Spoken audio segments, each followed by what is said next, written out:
Comenzamos de nuevo la clase. Bueno, buenas noches a todos y todas. A ver, les estaba comentando que justamente en esta unidad no estábamos viendo solamente, no solamente estamos viendo la perspectiva marxista, sino también estamos viendo la perspectiva desde la ciencia política. Esto es importante que se den cuenta porque justamente las lecturas, si bien la perspectiva marxista específicamente es el autor Julio Fernández Bulté, que es la lectura que se llama Tipos Históricos del Estado, la perspectiva de ciencias políticas son todas las otras lecturas que les estoy poniendo, que en este caso es sobre un manual de ciencia política que se llama de Rafael de Águila, que es justamente para licenciatura, y va describiendo con un contenido histórico, elementos institucionales, elementos políticos y jurídicos. Pasamos lista al final de la clase, por favor. Elementos jurídicos y políticos y económicos respecto a cómo se organiza este tipo de Estado. En este sentido estamos llevando a cabo dos lecturas. Además tienen puestas muchas cosas complementarias. Ustedes deciden si lo leen o no. Lo complementario tiene un ámbito de filosofía política, que es la lectura de Enrique Dussel, y es más bien de la filosofía política de cada funcionamiento histórico, de cada espacio histórico. Y el otro punto es otra lectura es de Carlos de Cabo, un jurista, un teórico español, también de corte marxista, pero su lectura realmente es mucho más amplia que la que les puse de Bulté, porque hace historia de las ideas políticas y jurídicas, hace historia de las ideas económicas, hace historia contextual y después habla de los estados. Es decir, son muy amplias. Si quieren saber sobre el tema, yo se los recomiendo que los lean. Están separadas las lecturas por etapa histórica, ¿no? Entonces, bueno, terminamos el tipo histórico del Estado feudal, la clase pasada. Solo mencionar que vimos, se recuerdan que vimos, y les puedo compartir nuevamente la pantalla. Pero habré que buscar ahora vimos justamente sus elementos contextuales, cómo se fue desarrollando, que esto es fundamental, y a mí me interesa mucho que entiendan siempre los procesos históricos. También vimos todas sus organizaciones políticas, ¿no? Y por último, y también vimos toda esta relación social, moral, de valores que había en esa época. La ideología, los valores, etc. Ahora mismo ya lo tengo acá, se los puedo compartir. Justamente, incluso su contexto histórico previo, a partir del Bajo Imperio Romano, la caída del Imperio Romano Occidental, todo esto, cómo se da todo el sistema político, económico, político, sus organizaciones políticas, el económico feudal, la relación esta feudal, que es una relación de dominación evidentemente, pero es la que te lleva, el modo de producción que te lleva el mando de cómo se desarrolla este tipo histórico de Estado, que es muy claro desde el punto de vista... ¿Se escucha bien?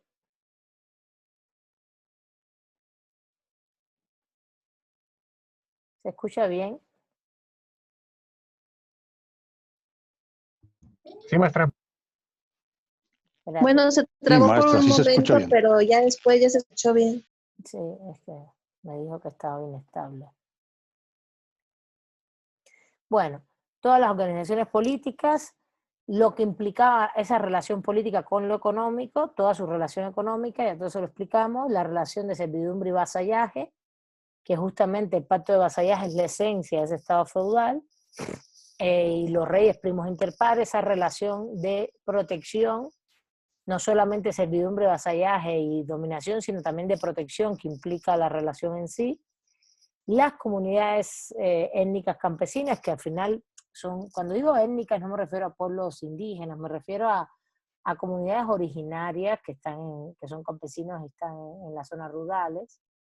El ente de la ciudad, fíjense, Voltaire le llama a a la organización política de las ciudades repúblicas aristocráticas, y es que así lo eran. Muchas ciudades eran repúblicas aristocráticas. Esto se ve muy claramente en... el que esté pasando lista no está atendiendo a la clase, porque dije que íbamos a pasar lista al final de la clase, por favor. Y es que me sacan de la clase, me llama la atención, porque entonces empieza a verse aquí en rojo el chat, y pienso que están pidiendo algo, que están solicitando algo, por eso les pedí que pasaran lista al final de la clase. No es malcriadez mía, es que si ustedes hay alguna nota en rojo, yo voy a ver qué pasa y me sacan de la exposición. Me desconcentra, pues. Entonces, si estuvieran atendiendo, que es el caso de las personas que están pasando lista, no están atendiendo, les dije que al final de la clase. Bueno, recuerden que la relación política económica es muy importante como una relación de dominación, es la esencia de ese modo de producción, de ese tipo de Estado, pero también implica el tema de la protección. Les decía, ven, ahora ya estoy volviendo a repetir cosas que ya dije. Las comunidades étnicas campesinas que tienen sus propias autonomías, y las ciudades que usted le llama repúblicas aristocráticas. ¿Por qué? Porque muchas lo eran. En el caso de todas las repúblicas italianas, toda la zona de lo que después se conoce como Italia. En el mundo feudal hay pequeños reinos, hay muchas comunidades que son propias, autónomas, no es que se subordinen, o se subordinan a los señoríos feudales, o se subordinan a justamente están las repúblicas aristocráticas, estas que están en las grandes ciudades. Y son repúblicas aristocráticas, ¿por qué? Tienen la organización de repúblicas, sobre todo en la zona itálica, por el antecedente romano, y son aristocráticas porque sí hay un rey primos inter pares, hay nobleza feudal, hay este tipo de estructuras con cierta aristocracia, ¿no? Los buenos que saben y que dirigen.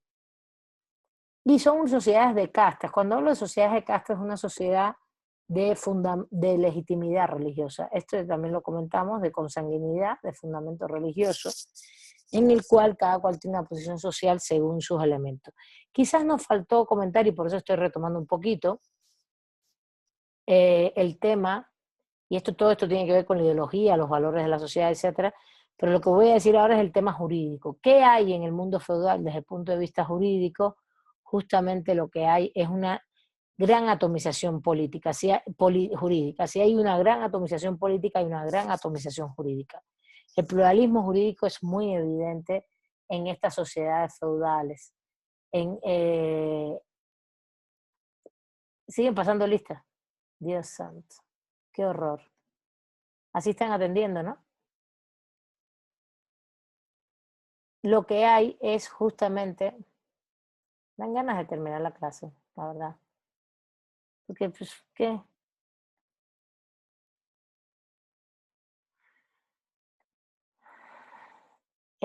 Lo que hay justamente es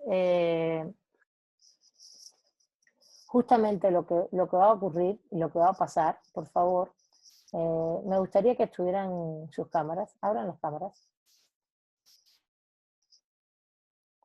que estén presentes, quiero verlos presentes a todos y todas.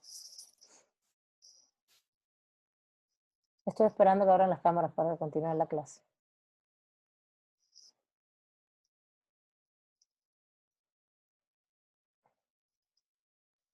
Estoy esperando que abran las cámaras para continuar la clase, si no, no voy a continuar las clases.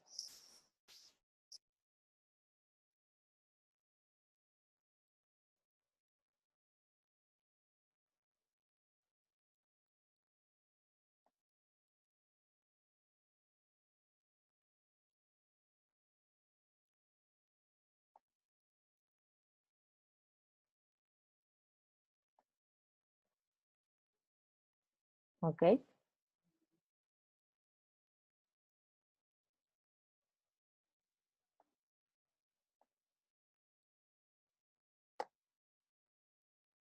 Les voy a pedir encarecidamente dos cosas: que nadie más pase lista y que no entretengan más la clase porque se rompe la clase. Por favor.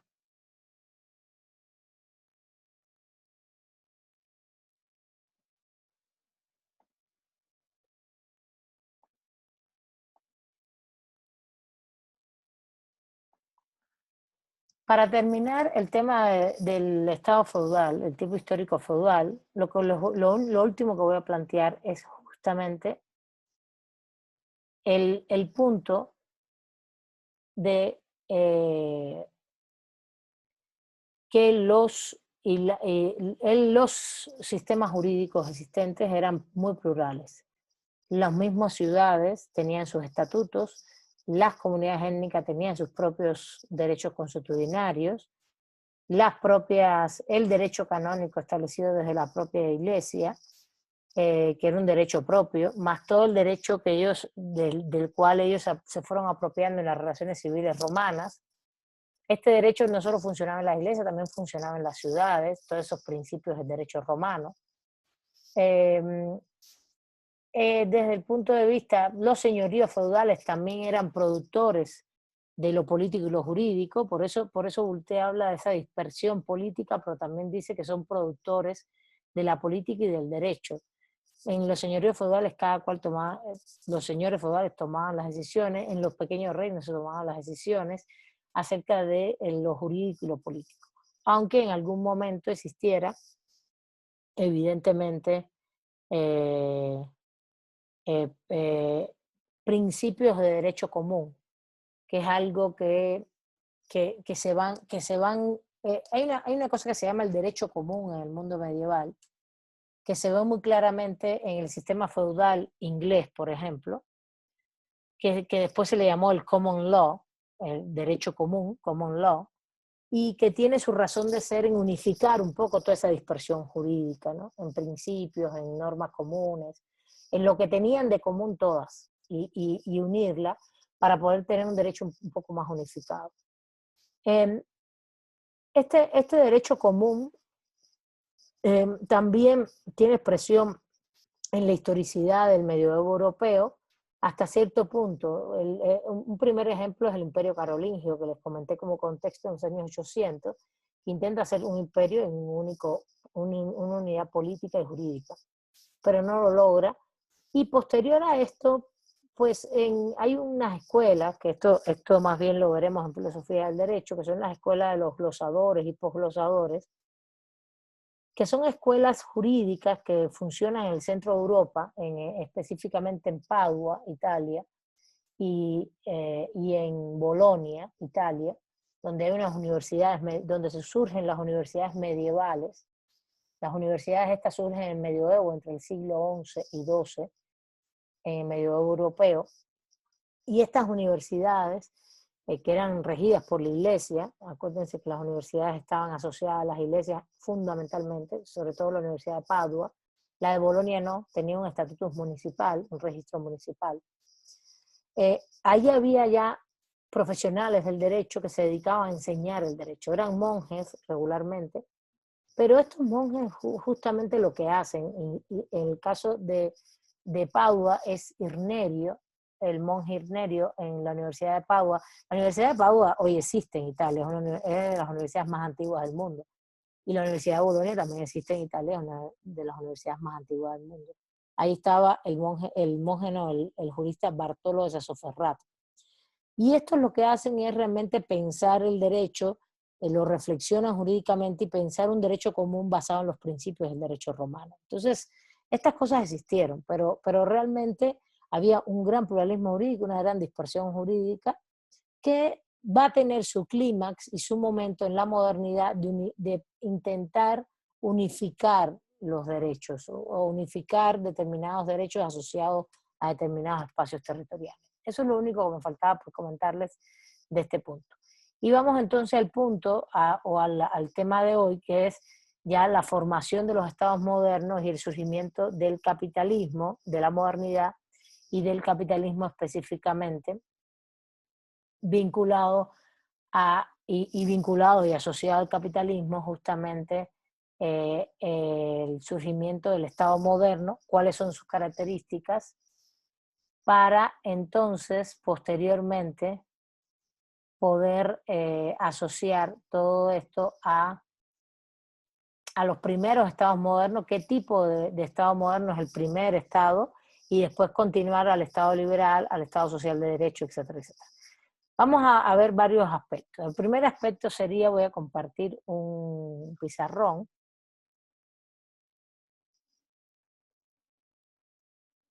Es el contexto. ¿Cuál es el contexto en el que se da después, a partir de 1200, que es la decadencia del feudalismo? El feudalismo tiene decadencia, el 1200 es el comienzo de la decadencia del sistema feudal. Ahora los voy a hacer, les voy a ir haciendo preguntas. Me pueden decir, justamente, entre 1200 y 1500 hay un proceso de transición hacia lo que conocemos como modernidad, hacia lo que conocemos hoy como modernidad, como periodo histórico de la modernidad.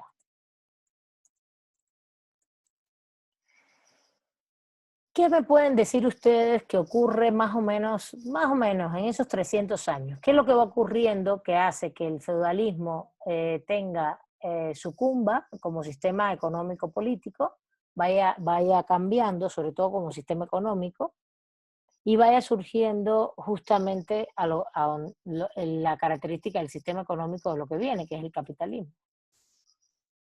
El capitalismo como sistema económico, que es la característica básica de la modernidad. ¿Qué me pueden decir? A ver, todos esos elementos están en las dos lecturas, me lo pueden ir comentando. En lo que se llama formación del Estado moderno hay elementos, y en la lectura de Boultet también hay elementos. A ver, ¿qué es lo que va a pasar en estos 300 años, o sobre todo en el siglo XVI aproximadamente, lo que ustedes hayan detectado como contexto histórico? Levanten la mano, por favor. Y voy a empezar a evaluar, a apuntar sus participaciones.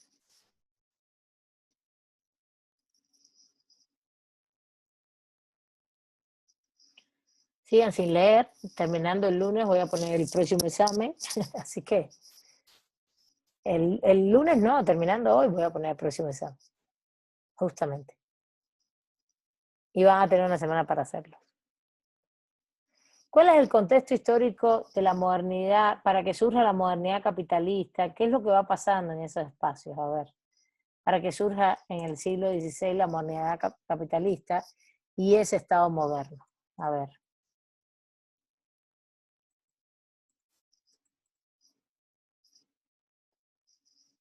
A ver, Ricardo, adelante.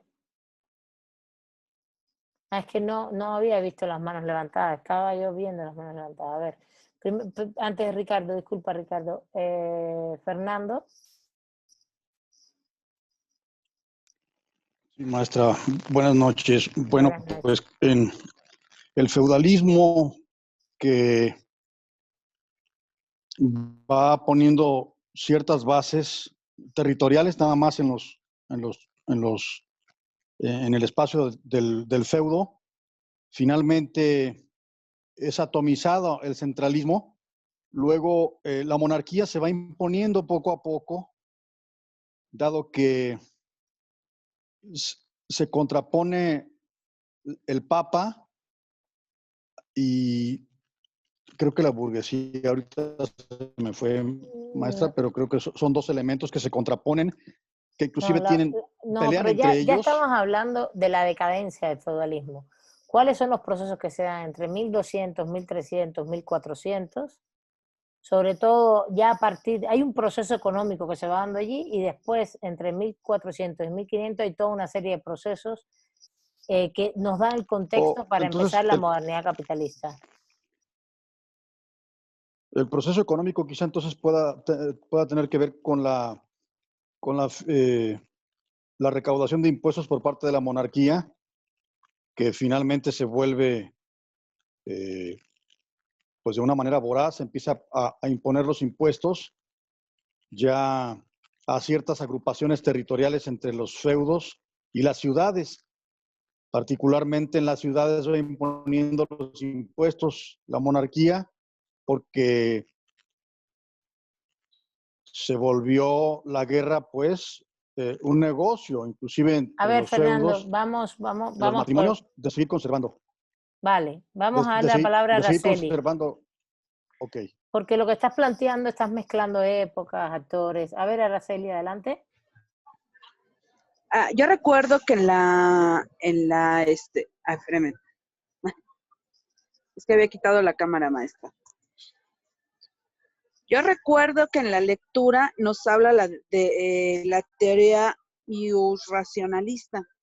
Esa, recuerdo que la lectura decía que renunciaba a los derechos naturales del hombre, así violando a su derecho de tomar justicia propia, ¿no? Ok. Esa es una consecuencia, eso es un elemento de la modernidad capitalista, pero no es de contexto. Estamos hablando del contexto. Ajá. A ver, estamos hablando del contexto previo. Okay. A ver, Jesús Alfonso.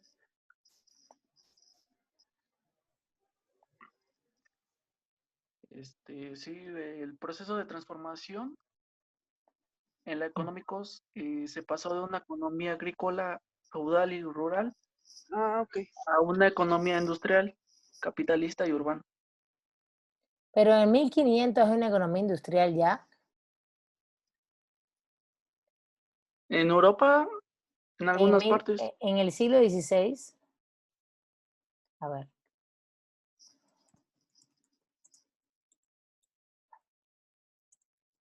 A ver, Ricardo.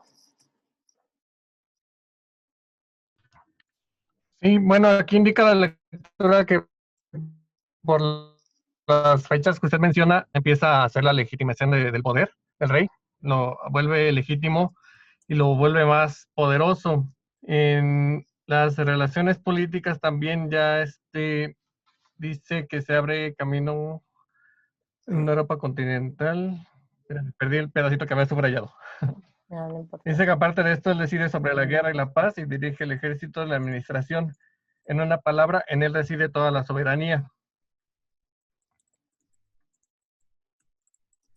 Ajá, muy bien. ¿Qué más? Bien, y luego ya dice que empiezan a haber relaciones internacionales, que los espacios ya se vuelven tan amplios que ya no hay un territorio bien delimitado. Ok. Y desde el punto de vista económico, además de que el rey empieza a tener más fuerza, se legitima, más poderoso, más impuestos, y va sustituyendo a esos señores feudales, desde el punto de vista económico, ¿qué ocurre? ¿Qué es lo que se desarrolla? A ver si lo tienes por ahí.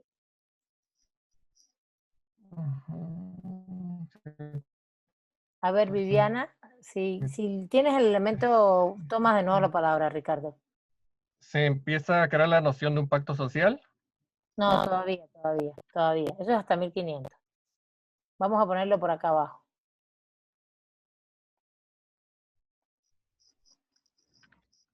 A ver, Viviana. Sí, se podría decir que como característica principal, hablando del ámbito económico, se podría decir que se da la descentralización de los poderes, ya que el feudalismo se encargaba de centralizar todo esto y en estos inicios de la descentralización. No, Viviana, estás diciendo algo erróneo, escúchame, está completamente erróneo. El feudalismo se dedica más bien, descentraliza todo, lo atomiza.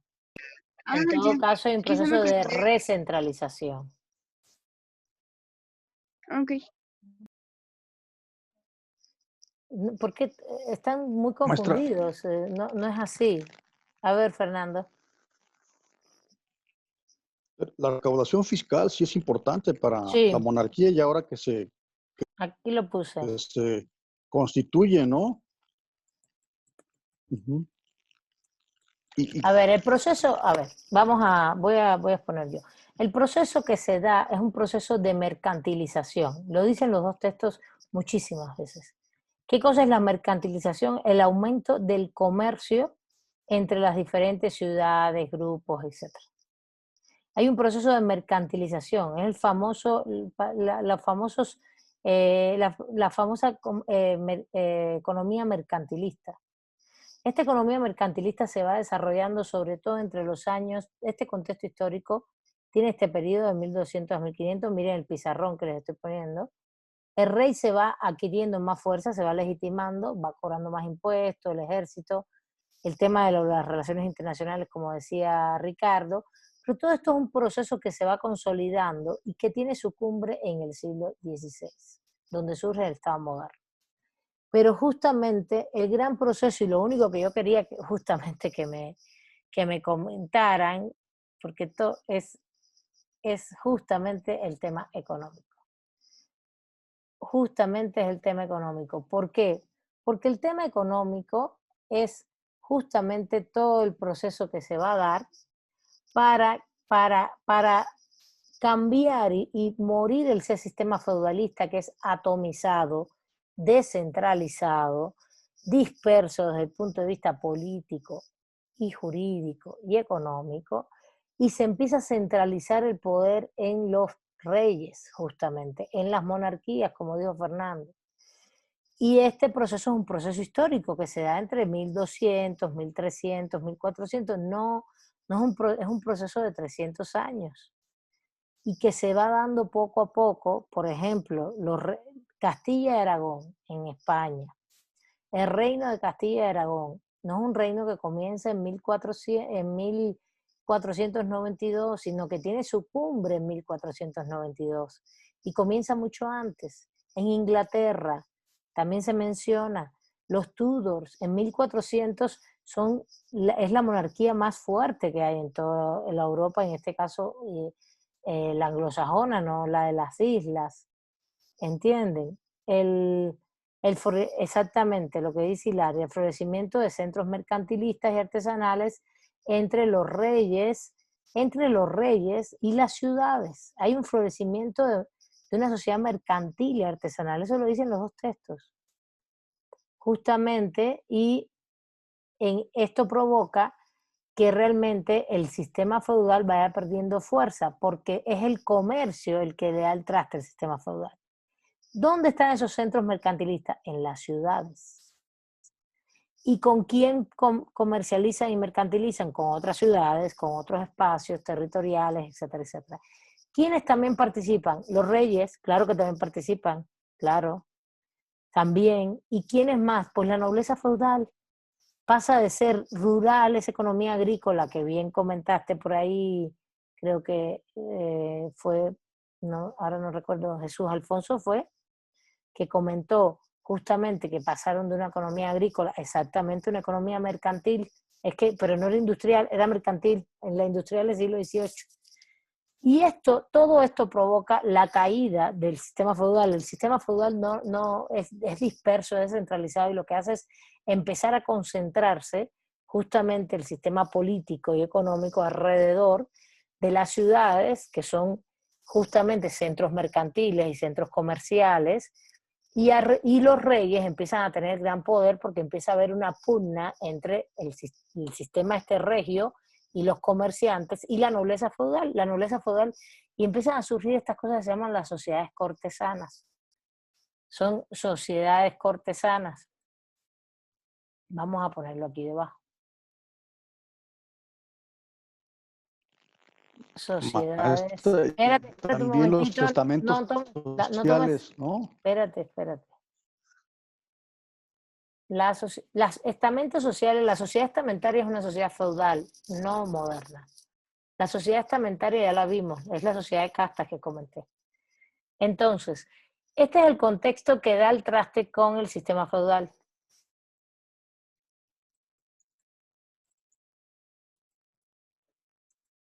Y justamente es el proceso de mercantilización y comercialización que aquí están diciendo, de los centros mercantiles y comerciales alrededor de las ciudades y de la institución regia, que se va haciendo más fuerte.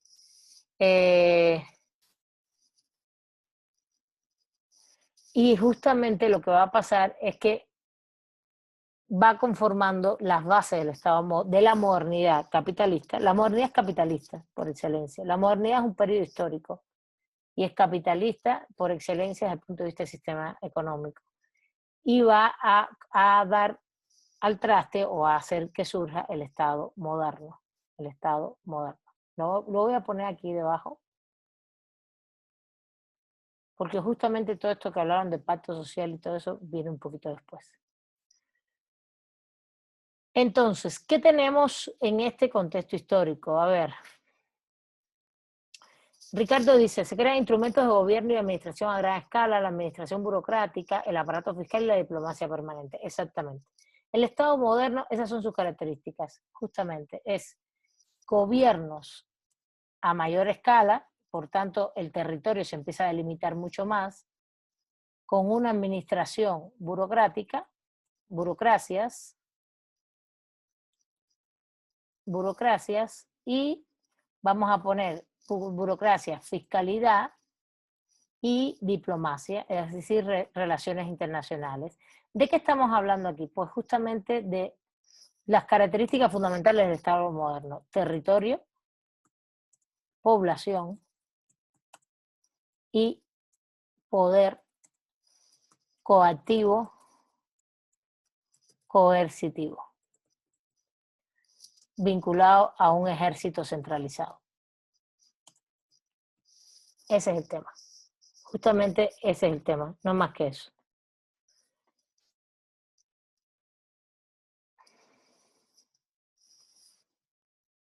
¿Está bien? Entonces, ¿qué es lo que vamos a tener? Un contexto histórico.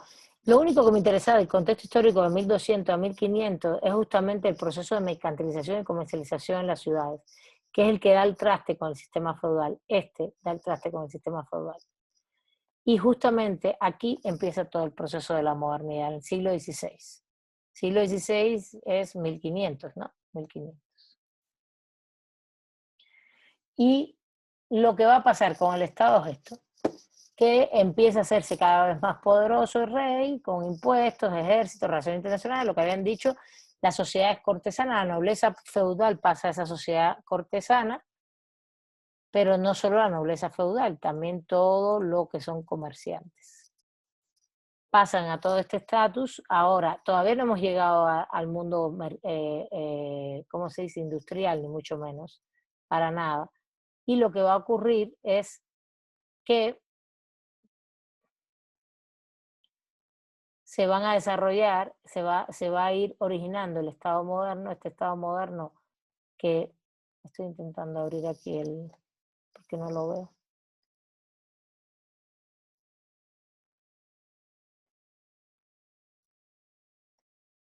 Aquí está. Con territorio, población, un poder coactivo y coercitivo que implica evidentemente un ejército central. Esa es la gran transformación que se va dando. Con gobiernos a mayor escala, burocracias completas, fiscalidad y diplomacia. ¿Y cuál es la característica fundamental? Justamente este. Hay un territorio, hay una población bastante determinado y hay un poder coactivo coercitivo. ¿De qué estamos? Esa es la configuración del Estado moderno. Este es el contexto y esta es la configuración. ¿Qué es lo que ha pasado? ¿Por qué justamente yo les dije, hay un contexto histórico que da el traste al sistema feudal en lo económico, mercantilización y comercialización, sobre todo en las ciudades, y un poder económico que se centraliza? Aquí hay un proceso económico de centralización, justamente al revés de lo que dijiste, Viviana. Hay centralización de lo económico y también de lo político, que es algo que va a ir pasando. Ahora, pero hay otro proceso importante que ocurre en este momento. ¿Cuál es el proceso importante que hace que la Iglesia pierda el poder justamente en los años 1400 a 1500, en ese siglo, hasta más adelante? Que hay un proceso que tiene que ver con la Iglesia y la Iglesia pierde el poder completamente, y al perder el poder está dando paso a esa modernidad capitalista. Justamente pierde poder por eso, porque hay todo un proceso de crítica hacia la Iglesia. ¿Cuál es? A ver, Fernando. Es, maestra, el que pretende ser, fungir como vicario, pues, en el tenor de legitimar el derecho natural que postula al rey como un elegido de Dios. No. ¿Cuál es el proceso de crítica a la Iglesia que ocurre entre 1400 y 1500? No es ese. ¿Cuál es?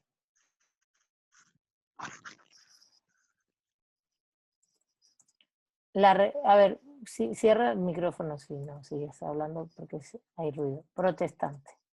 Justamente la reforma protestante que comienza en toda la etapa en esta etapa es un proceso muy importante, político e ideológico, que da el traste con el poder de uno de los actores principales más poderosos del sistema feudal, que es la Iglesia. La Iglesia justamente se vuelve un actor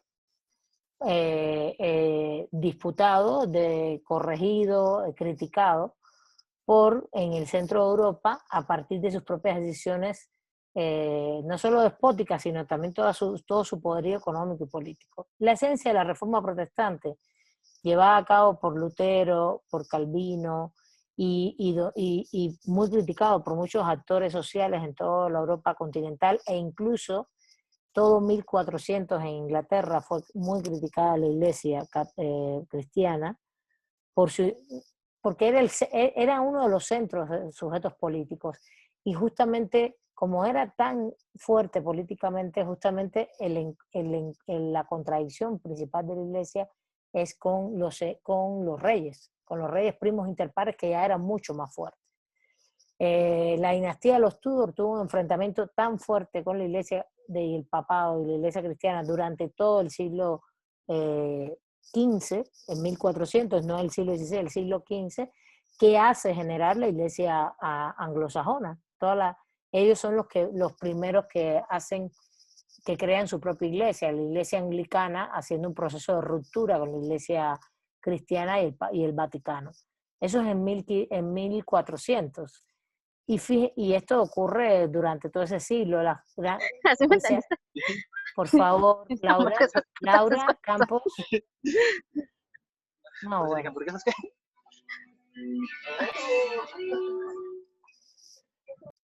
Entonces, lo que va a pasar, justamente lo que va a pasar es que realmente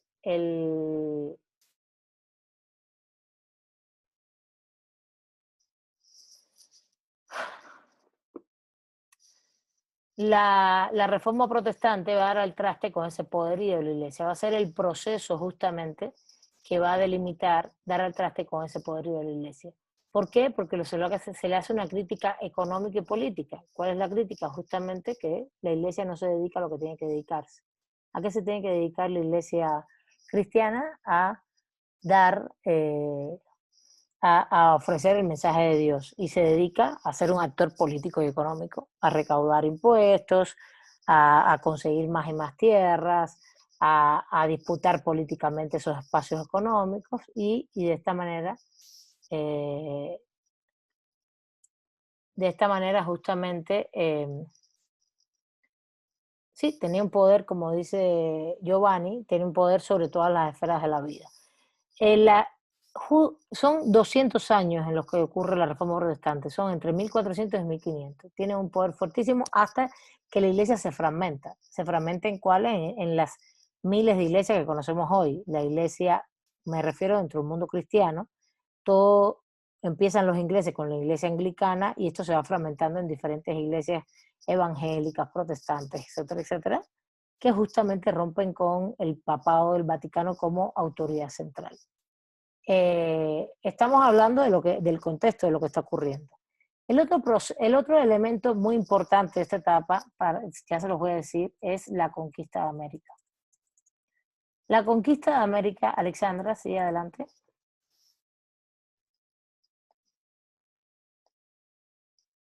Era justo lo que quería tocar, es que usted ya nos había dado un esquema, y justo, ¿no?, que la expansión global del capitalismo surge con la conquista de América, ¿no? Y es algo que viene también en la lectura, que menciona que hay una industria capitalista, más bien que porque las Américas son sometidas, y hay una riqueza mineral de sus pueblos, ¿no? Que todos estos minerales se van hacia Europa. Exactamente. Y también había mencionado acerca de de la reforma protestante, también había dicho que tenía que ver la revolución científica y el renacimiento, porque surgía un cambio de ideas y de cultura. Exactamente. Ese es el otro proceso, que es el proceso ideológico de toda esa época, que es el Renacimiento europeo, en el centro de Europa, sobre todo Italia, España, en todos los países, en todas las regiones, vamos a decirlo así. Muy bien, Alexandra.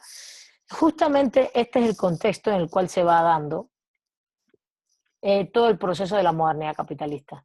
Hay un proceso de desarrollo de la mercantilización y la comercialización en las ciudades, como bien comentó en este caso Hilaria. Ese florecimiento provoca realmente centralización de la economía y centralización de la política. ¿Quiénes son los actores que se van centralizando? Pues justamente alrededor del comercio. Pero fíjense, no pasa a ser los comerciantes los que centralizan el poder, sino los reyes.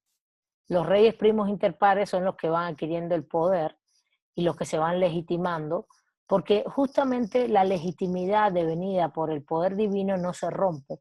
Se rompe el poder de la iglesia, pero esa legitimidad del rey como un rey soberano, el cual tiene poder porque se lo ha dado Dios, ese cuestionamiento en el inicio del siglo XV, XVI no está cuestionado, eso no está cuestionado. Justamente hay un proceso de centralización del poder político económico a partir de la mercantilización, el comercio y la delimitación de territorios que se van cada vez expandiendo. Fíjense, esto tiene un elemento muy importante en la propia razón de ser en el feudalismo, de la unidad de territorios. Esto es algo que a lo mejor no se los comenté con claridad, pero en el feudalismo los territorios se unían por matrimonios y por conquista. Eso sí lo comentamos algo en la clase pasada. Es decir, los grupos poderosos se unían en matrimonio, evidentemente vinculados a noblezas feudales, o por conquistas. Podían ser un rey primos inter pares. No sé si han visto, hay una serie muy interesante que se llama Isabel. Es muy larga, pero está bastante bien hecha. Creo que está en Amazon Prime. No me recuerdo, la verdad. Sí, está en Amazon Prime, creo. Es española y es toda la historia de Isabel de Castilla. Y justamente, que fue incluso junto con Fernando de Aragón los que hicieron todo el proceso de conquista de América, de todas las Américas. Y ellos se unen en matrimonio. Y al unirse en matrimonio, es todo el proceso del matrimonio, todo lo que implica. Ellos son hijos de reyes, pero fíjense, él es él es hijo del rey de Aragón, que es toda la zona hoy de Aragón, que es encima de Cataluña, que tenía dominios también sobre Cataluña, toda esa zona, y Valencia. Entonces la zona norte de España, del norte pegada a Francia, pero hacia el norte-sur, no hacia el norte del País Vasco. Y ella es toda la zona de Castilla y toda la zona del centro, lo que es centro de España. Eso se une en matrimonio, pero ella no es, si mal no recuerdo, ella no es hija de reyes, o sí eran reyes, y entonces en ese matrimonio se forma el gran reino de Castilla y Aragón. Y el reino de Castilla y Aragón es el primer estado moderno, que es el primer estado moderno, es el reino de Castilla y Aragón como el primer estado español. Y justamente son ellos los que llevan a cabo la conquista.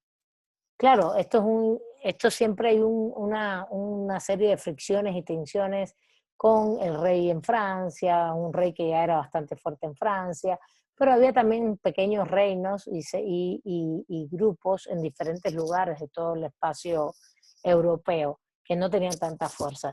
Este es el ejemplo claro de cómo se va gestando en el centro de Europa este proceso de ya decadencia total de ese sistema feudal descentralizado a un sistema cada vez más centralizado económico y políticamente.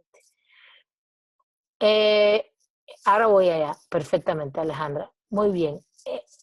La reforma protestante es muy importante porque le quita todo ese poder a la iglesia, aunque la iglesia sigue siendo parte como un sujeto político de todo este proceso, pero subordinado al rey. El problema es que la iglesia se subordina a los reyes, se empieza a subordinar a estos primeros estados modernos a los reyes.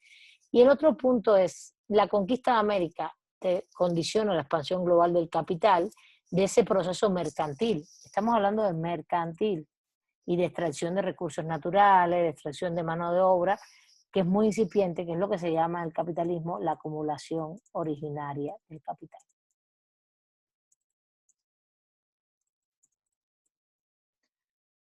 Y el renacimiento, que es lo último que voy a mencionar, es el proceso de las ideas. Es el proceso ideológico.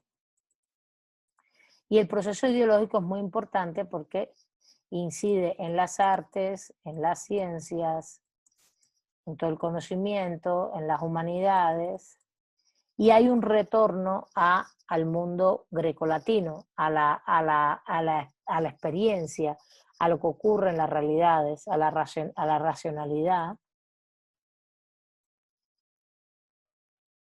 El hombre pasa a ser el centro de la elaboración de las artes, del conocimiento, de la creatividad, mediante la razón, bajo el signo de la experiencia. Y justamente la experiencia es el empirismo, y justamente se cambia del dogma religioso al racionalismo y el empirismo como el centro del desarrollo del universo, del desarrollo del mundo occidental, porque esto es mundo occidental europeo. Bueno, todo esto da el traste en el siglo XVI con el inicio de lo que conocemos hoy como modernidad capitalista. Y la modernidad capitalista genera el Estado moderno. ¿Cuál es ese Estado moderno? ¿Cuáles son sus características? Estas que ya se dijeron acá, ¿no? Hay un proceso de un territorio específicamente. Ese territorio tiene población y tiene un ejército centralizado. No solo se centraliza el poder económico y político, sino también el poder coactivo coercitivo. A ver, Alejandra, adelante.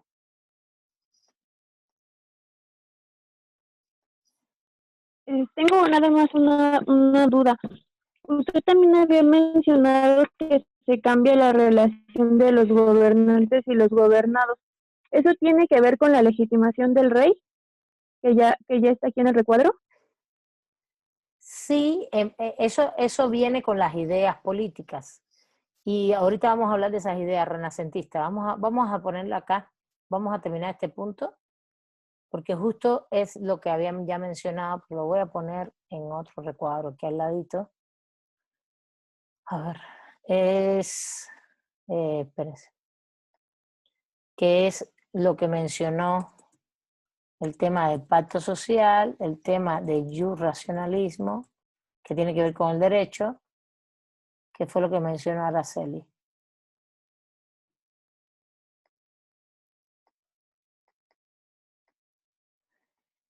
Y después me mencionan la economía industrial, pero la economía industrial todavía no aparece todavía. La economía industrial este no es el momento. De hecho, tiene que ver con otro momento del Estado. A ver, vamos a terminar con el Estado moderno. ¿Alguna duda del Estado moderno? Hay un territorio, una población, un poder colectivo centralizado, por tanto hay, como bien comentó Ricardo, un proceso de generación de impuestos desde ese grupo regio. Fíjense, el rey no es que se quede solo, ni las castas feudales se desaparecen, se vuelven comerciantes y siguen siendo castas semifeudales, no más que se meten al mundo del comercio y se vuelven sociedades cortesanas. ¿Qué son las sociedades cortesanas? Pues los condes, los duques, las cortes. Pero en las cortes no solo está la nobleza feudal, también están los comerciantes. No es que ellos desaparecen, la estructura política cambia. Y ha cambiado la estructura política porque ha surgido, se ha globalizado el capitalismo y necesita otra estructura política de funcionamiento. Esto mismo de unos gobiernos a mayor escala quiere decir mayor ámbito territorial. Esto quiere decir territorio. Las burocracias a mayor escala es que funcionan justamente en ese ámbito territorial, subordinados al rey, la fiscalidad en el mismo sentido, y la diplomacia, es que empiezan a surgir relaciones internacionales delimitando entonces nociones de Estado. Por ejemplo, si ustedes analizan todo el reino de Castilla y Aragón, si en Historia del Derecho les están dando los elementos jurídicos, hay muchos tratados internacionales que se empiezan a gestar en esa época, en el siglo X, a partir de la conquista de América se generan, y antes hay muchos tratados que se generan entre el siglo XV y el siglo XVI, con la noción de que yo vengo en representación del Reino de Castilla y Aragón, el otro viene en representación del Reino de Francia, el otro viene en representación de la República, por ejemplo, de Venecia, porque Italia no existía como reino, en repúblicas aristocráticas todavía, y empiezan a tomar decisiones sobre el Reino de Portugal, por ejemplo, a tomar decisiones sobre todo, por ejemplo, de las fronteras. Justamente cuando conquistan América, hay toda una serie de tratados internacionales, esto también a lo mejor en internacional público se los dan, y muy interesantes que tienen que ver con cuáles son las fronteras, quién se va a quedar con qué. Por eso, por ejemplo, España se queda en Cuba, en la Florida, en Filipinas, en Mesoamérica y en todo Sudamérica, excepto Brasil, que es donde se queda Portugal. Y eso es un tratado internacional. Ese es el tema de la diplomacia y las relaciones internacionales. ¿Está bien? ¿Alguna duda hasta aquí?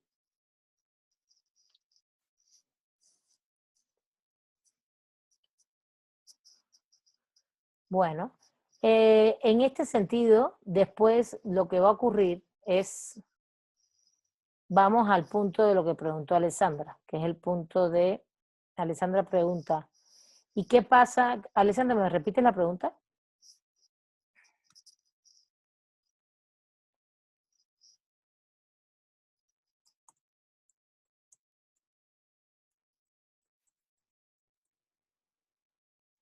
Era de que si era lo mismo la relación de los gobernados, del cambio de la relación de los gobernados y los gobernantes con lo de la ¿dónde están? Con lo de la legitimación, lo del rey legítimo, ¿no? Que se volvió más poderoso y todo. Ok. Vamos a, por último, ¿no? Un pequeño detalle que se me había quedado. El Estado moderno, el primer Estado moderno, el primer tipo de Estado moderno es el Estado absolutista. El Estado moderno tiene todas estas características, pero cuando uno dice, bueno, ¿y cuál es el primer Estado moderno? No asocien, el Estado moderno tiene todas estas características. ¿Cuál es el primer Estado moderno? El Estado absoluto. Y es un poco lo que comentaban, que regularmente son monarquías cortesanas, con cortesanas. Y esas monarquías cortesanas tienen todas esas características, como el Estado español que acabamos de hablar, el Reino de Castilla y Aragón, en Francia, en Portugal, estoy hablando del centro de Europa, en Inglaterra también es una monarquía completamente. En Inglaterra es una monarquía, de hecho es una monarquía que tiene mucha fuerza, tiene un parlamento, etcétera, y van estableciendo estructuras, no solo burocráticas, sino también con cierto corte legislativo, etcétera, etcétera, hasta irse desarrollando por cada espacio. Esa sociedad cortesana de las cortes son comerciantes, como ya comenté, nobleza feudal, todo el ámbito austrohúngaro, ruso, Europa del Este, todos esos eran monarquías bastante centralizadas con cortes, con influencias mercantiles, comerciales y la nobleza feudal metida adentro. Esa estructura metida adentro. Bueno, vamos al otro proceso, el proceso ideológico, que es lo que está preguntando. Por tanto, estas monarquías cortesanas son los estados absolutistas, ¿no? Es el estado absoluto. Es el primer Estado moderno. El Estado moderno es un Estado capitalista que se basa justamente económicamente en una relación capitalista de reproducción económica. Déjenme poner esto acá. Esto es importante, lo económico. Y eso se expresa en la conquista de América. ¿Y qué es lo que hay? Un proceso de explotación que ustedes dirán, pero ¿cómo va a haber un Estado capitalista inicialmente? Sí, es de explotación, pero que abarca regiones, región. Y lo más claro se ve con el Estado del Reino de Castilla y Aragón, antes de pasar al proceso ideológico. que lo que hacen es, al conquistar toda la zona nuestra de lo que después es América Latina, etcétera, etcétera, igual que Portugal, ¿qué es lo que hacen? Extraer recursos naturales y explotar la mano de obra mediante dos procesos que no son del todo capitalistas todavía, pero que lo subsumen, que es la esclavitud y la servidumbre. Ejemplo en México, las encomiendas. Ejemplo en Cuba, la esclavitud negra de África. Esto es capitalismo a pulso. Esto es capitalismo, ¿eh? No crean que el capitalismo no empieza con industrialización, empieza con este proceso. Es el famoso que ya puse acá, del lado acá, el proceso de acumulación original. Y esto es un proceso muy importante porque este es el primer proceso del capitalismo que dura 200 años. Todo 1500, 1600, 1500 a 1750 aproximadamente. 250 años. ¿Por qué el Estado es un Estado capitalista según Voltaire? ¿Alguien puede comentar algo? Que Voltaire es el que menciona todo el Estado capitalista y su conformación.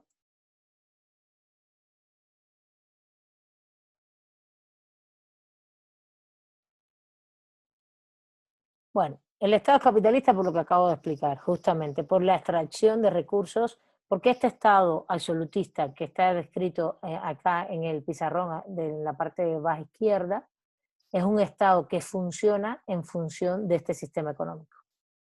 No son estados que tienen como, por ejemplo, como articulación el proceso de tener esclavos o de tener, por ejemplo, o atomizados, un señorío feudal donde tiene personas que le trabajan la tierra. No, no, no.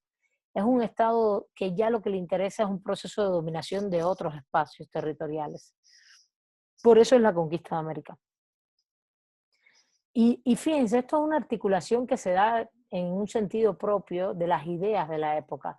Las ideas de la época cada vez van penetrando más acerca de que el mundo es redondo, no es plano, que hay cuestiones científicas, técnicas de navegación, y todo eso va permeando que esos mundos tienen grandes riquezas, esos otros mundos, las Indias, tienen grandes riquezas y es importante comerciar con ellos o estar con ellos. No es que a lo mejor tengan un espíritu de conquista inicial, muy claro, pero justamente cuando llegan y se enfrentan en un diálogo con el otro, con las otras personas, que es el diálogo ese con la otra edad, con el otro, lo que generan es un proceso de conquista, es decir, el otro es inferior a mí, por tanto yo los voy a conquistar.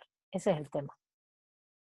Y eso es lo que hicieron los españoles. Los españoles lo que dijeron fue, pues ustedes son indios y esos indios, primero estaban muy impresionados, muy impresionados, pero no impresionados con las islas, por ejemplo, de Cuba, etcétera, que eran civilizaciones muy primigenias, muy primitivas, grupos que no tenían mucha civilización, sino, de hecho, en el occidente de Cuba eran bastante primitivos, tipo hordas, y en el centro y en el oriente ya tenían una organización un poquito más tribal, más organizada.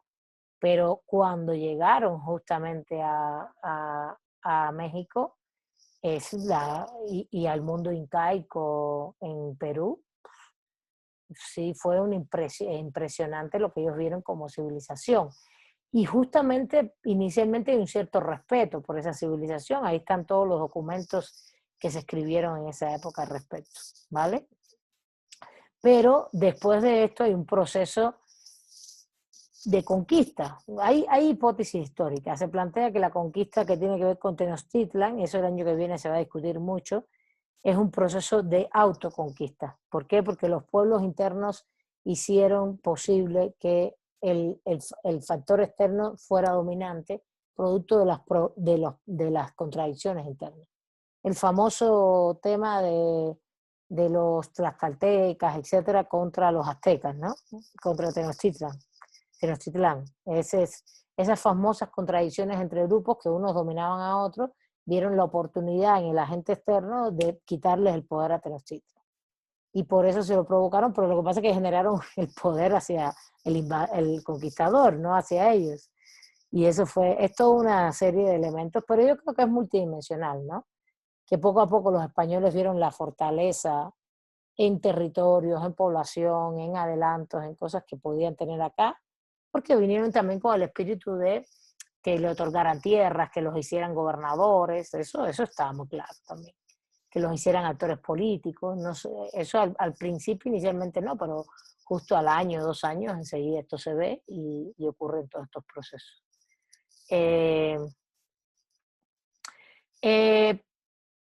Bueno, vamos al proceso ideológico.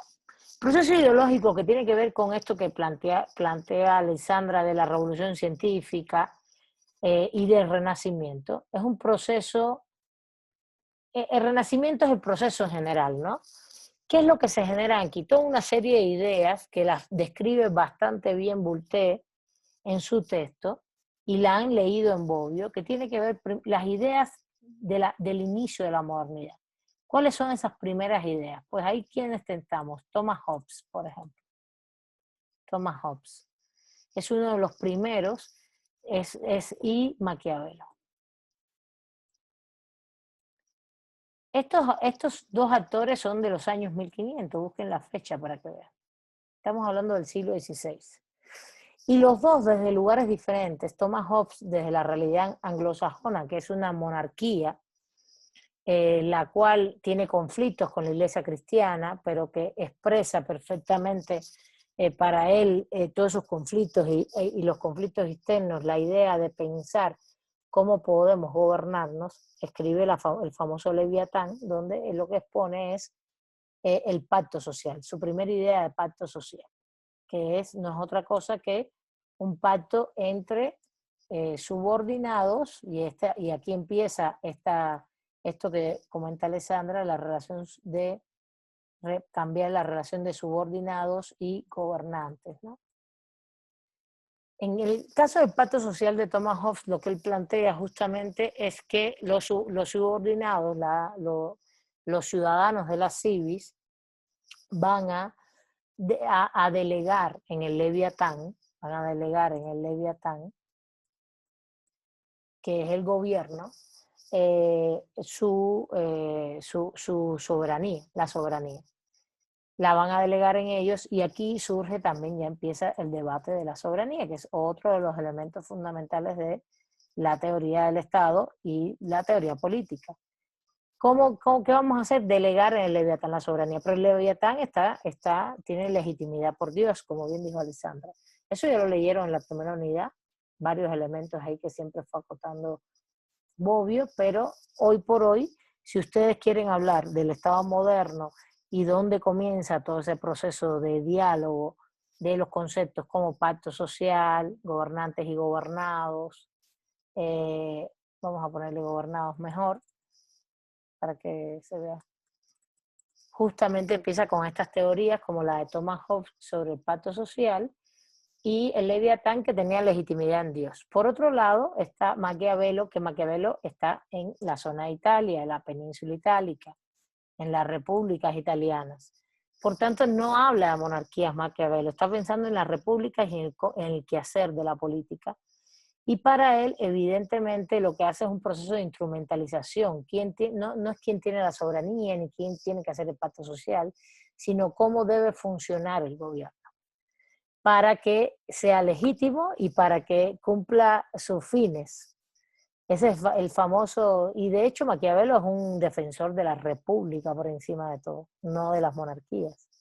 Y lo que dice es, bueno, el problema no, la famosa frase de que el fin justifica los medios, es que evidentemente lo que tienen que hacer los príncipes, por eso habla del príncipe, el príncipe, porque son repúblicas autocráticas, con aristocracia, pero autocráticas, con principados, es llevar todo un proceso de equilibrio social, de relaciones en el poder, de grupos para ir equilibrando, dando,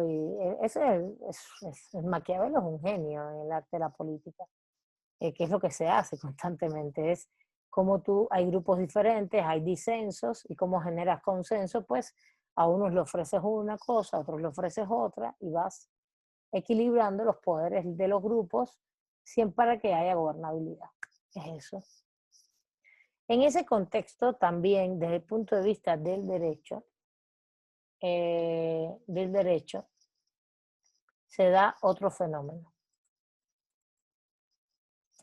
que es el paso del jus naturalismo escolástico, toda esa escolástica que justamente se regía todo ese derecho disperso del mundo feudal, donde está el derecho canónico, romano, todos esos ámbitos jurídicos, y también toda la filosofía del derecho del mundo medieval era la que predominó fue la escolástica, que es el saber muchas cosas, saber todo, y resumir todo ese conocimiento.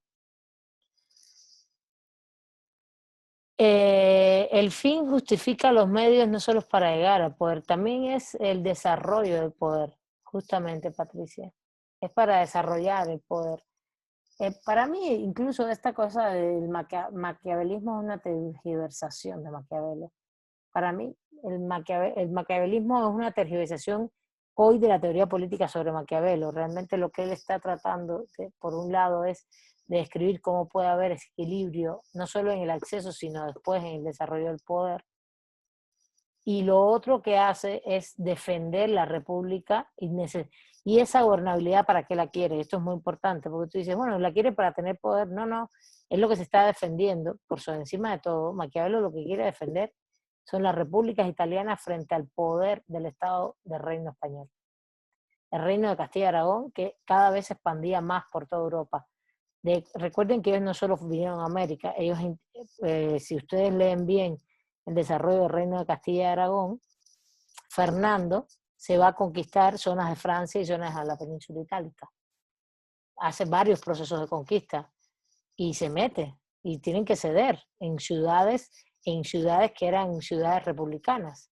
Entonces, ese proceso es el que lo lleva a escribir la obra del Príncipe, que no es solamente el Príncipe, la otra obra fundamental son los discursos de Tito Livio, defendiendo las instituciones republicanas romanas, que ya se las di en clase. Entonces, volviendo al derecho, el tema del jusracionalismo es muy importante, porque vamos a empezar a ver que el jusnaturalismo escolástico, o el derecho natural escolástico, esa visión del derecho natural, que tuvo mucha fuerza en el medioevo, y todas esas relaciones vinculadas, del derecho vinculado a Dios, el derecho canónico, etcétera, se van a ir rompiendo por justamente esas concepciones nuevas en el proceso ideológico, de que es el ser humano, mediante la razón, y a partir de su experiencia, y ahí está el racionalismo y el empirismo, epistémicamente hablando, que va a construir sus instituciones políticas y jurídicas. Y esto es lo que empieza a predominar en esta época, esa noción de derecho racional. Es un derecho racional vinculado al derecho natural. Es lo que llamamos el jusnaturalismo racionalista. Claro, esto no se ve exactamente en 1500. En 1500 todavía hay mucho escolasticismo.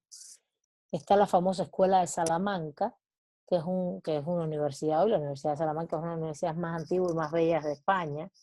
Es bellísimo, tiene unos edificios impresionantes, antiguos.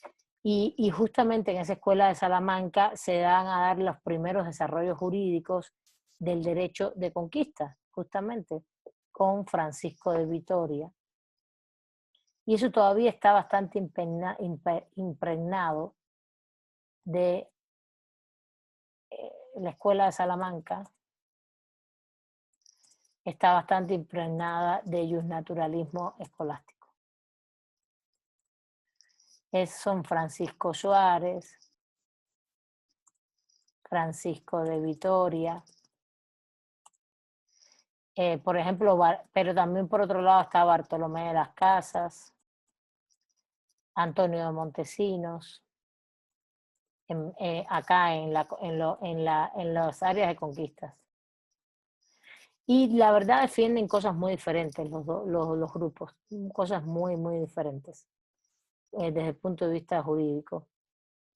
Defienden, eso lleva todo un debate que no me da tiempo a darlo en la clase, que es todo este debate. Por ejemplo, Francisco Vitoria, puedo poner aquí, Ginés de Sepúlveda, justifican bajo el mandato de Dios, y los voy a poner unas barras porque son diferentes, todo el proceso de la conquista. Levantaste la mano, Cintia, no sé si quieres comentar algo sobre el proceso de conquista, mientras que Bartolomé de las Casas, Antonio Montesinos defienden la idea de que realmente los indígenas tienen derechos y los indígenas tienen derechos y los indígenas son realmente personas, son seres humanos. Y en este proceso de ser seres humanos, tienen derecho a defenderse, a resistirse a la conquista. Esta noción de la escuela de Salamanca, les digo, todavía tiene naturalismo escolástico, pero esta posición de resistencia de Bartolomé de las Casas, de Antonio Montesinos, de Alonso de la Veracruz, acá en México, todos estos estuvieron en Dominicana, estuvieron en República Dominicana, lo que es hoy República Dominica, en Cuba, vinieron a México, y todos, viendo el proceso de la conquista hacia los pueblos indígenas, defendieron mucho a los pueblos. Y lo defendieron tanto que generaron una noción de derecho diferente, que no es escolástica, es lo que nosotros llamamos en el pensamiento crítico justnaturalismo práctico. Desde la praxis, desde la transformación social. Es más bien una idea de pensar en los oprimidos, en las víctimas del sistema, que eran los indígenas, y cómo puedes cambiar su situación. Bartolomé escribió miles de cartas a los reyes diciendo que era terrible lo que sucedía en las colonias con respecto a los indígenas, que era un genocidio, que es lo que llamamos hoy un etnocidio étnico. Y lo que pasa después es que Bartolomé se va a vivir en Chiapas, a las comunidades, por eso San Cristóbal se llama San Cristóbal. Y Bartolomé, y él se va a vivir hasta a una de las comunidades cerca de esa zona, en Chiapas, y después regresa de nuevo. Hay toda una polémica acerca también de su tratamiento hacia los negros como esclavos, pero hay libros que identifican todo esto. En mi criterio debemos estudiar mucho más este ámbito de lo jurídico, además de Suárez, Vitoria, Ginés de Sepúlveda, porque Suárez y Vitoria lo que hacen es establecer los principios de derecho internacional público, es decir, esas relaciones diplomáticas que habló Ricardo Ontiveros, ese proceso de derecho internacional público de las fronteras, quién tiene el derecho sobre qué territorios, eso fue lo que se generó. Eso es muy importante, pero Ginés de Sepúlveda tiene la famosa controversia de Valladolid con Bartolomé de las Casas sobre el estatuto de las personas, el sujeto jurídico de derecho. Y ellos defienden esto. Eso es una primera etapa del derecho. Esa es la primera etapa del derecho vinculado mucho a nuestra realidad, que es la realidad de América. Una segunda etapa del derecho está vinculada al justnaturalismo racionalista. Pero ya esto tiene más que ver con el siglo XVII. ¿Está bien? Por otro lado, para ya cerrar, porque ya se acabó la clase, en materia de teoría del Estado, lo importante aquí es estudiar a los autores que tienen que ver con el siglo XV, siglo XVI, aproximadamente sobre teoría política. ¿Quiénes son? Thomas Hobbes, Maquiavelo, los más fuertes, los más... desde el ámbito jurídico, esto que les acabo de explicar tiene que ver con los sujetos de derecho, ¿no? Con el ámbito de esto de lo que nosotros llamamos de la teoría de los derechos humanos, todo esto. Pero con el ámbito del Estado, de la soberanía, se los estoy poniendo así para que se vea un poco mejor, disculpen, va a tener que ver con, disculpen, con el ámbito de la soberanía, el pacto social y eso, con Thomas Hobbes y Maquiavelo. Con el ámbito de los derechos y los derechos humanos va a tener que ver con estas nociones del justnaturalismo escolástico y la Escuela de Salamanca, el derecho internacional público y el justnaturalismo práctico de Bartolomé de las Casas, Antonio Montesino, y después al siglo XVII es que empieza el otro proceso del racionalismo. John Locke, no se escribe así, se escribe Locke, se lo estoy poniendo en el chat. John Locke es de origen inglés, Gabriela y Patricia, y justamente el debate de John Locke es ya en el siglo XVII, 1600, no el siglo XVI. Y es otro debate el que viene ahí. Sigue el debate del pacto social, pero eso lo vamos a ver en la próxima clase. Porque en la próxima clase vamos a ver la base de los estados liberales.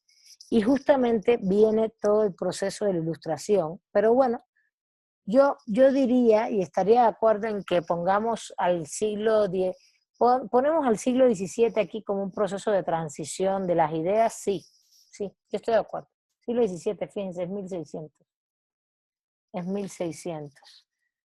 Ahí empieza el racionalismo y ahí empieza todo el proceso, pero el contractualismo empieza en Thomas Hobbes también, porque el pacto social de Thomas Hobbes es un tipo de contrato social, no más que es un contrato social que no se llama contrato, se llama pacto, que es entre los gobernados y el gobernante es un leviatán, que es un estado que dice nosotros somos el famoso estado de naturaleza en el cual vivimos, que somos salvajes, no nos podemos controlar, hay alguien que nos tiene que controlar. ¿Quién nos tiene que controlar? El leviatán. Y el leviatán es el Estado, pero ese Estado está fundamentado en Dios. Esa es la gran diferencia entre el contrato social o el pacto social que establece Thomas Hobbes al que viene después en las teorías contractualistas con John Locke y Juan Jacobo Rousseau. Y John Locke es siglo XVII, 1600, no olvidemos nunca eso, y Juan Jacobo Rousseau es siglo XVIII. Y es importante ver que son 3 siglos diferentes, uno en el XVI, otro en el XVII y otro en el XVIII. ¿Por qué es importante? Porque justamente las realidades políticas y económicas van siendo un poquito diferentes. Y entonces ellos expresan ideas diferentes. Pero justamente la próxima clase vamos a ver de nuevo el contrato social como un eje fundamental para la teoría del Estado, el de Locke y todas las ideas ilustradas, ¿está bien? Y en las ideas ilustradas vamos a ver a Rousseau, pero también vamos a ver toda la doctrina de los derechos, porque la teoría del Estado no solo se fundamenta en cómo se organiza, en qué es el Estado, sino también en su relación con la ciudadanía. Si quieren, en la próxima clase también retomo un poquito esta última parte, que ya se acabó la clase. Gracias Patricia y gracias Gabriela, por las preguntas y los comentarios. Gracias. Bueno, vamos a guardar ya el pizarrón, que nos sirve para otras clases. Bueno, ¿alguna duda, chicos y chicas?